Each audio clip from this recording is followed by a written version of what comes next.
Oh. Oh, eto. Nay, ano ko ba kasampahan niya ng kaso si Kuya Bidoy? Ano yan, tinuloy? Hindi na. Naawa ako eh.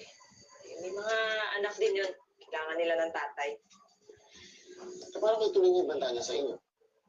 Hindi ka ba natatakot? Bakit naman ako matatakot? Eh, nandiyan ka naman. Nandiyan din ang tatay Berting mo. Hindi niyo naman ako pababayaan, hindi ba? O, siyempre naman.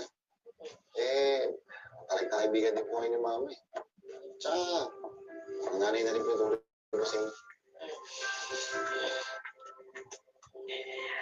At parang anak na rin ang turing ko sa'yo.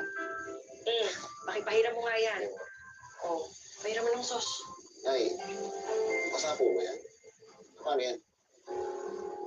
Ay, hindi, wala ito. Baka nakuha ko lang sa yung pag-awat ko sa inyo ni Tatay Berting mo. Wala ito malayo sa bituka to.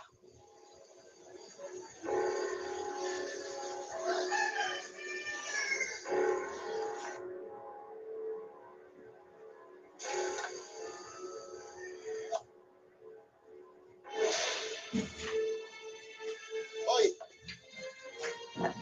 Hoy, Kuya Bidoy! Ano ginawa? Ha? Ay! Itoy! Anong tinititig-titig mo, ha? Gusto mo matuluyan sa kulungan? Kapag hindi ka pa umalis, tatawag ako ng pulis.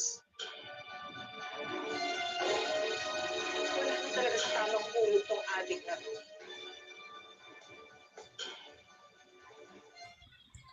Hello guys, mga ka-MPK, mag-subscribe na sa 3rd anniversary ng Magpakailanman Entertainment.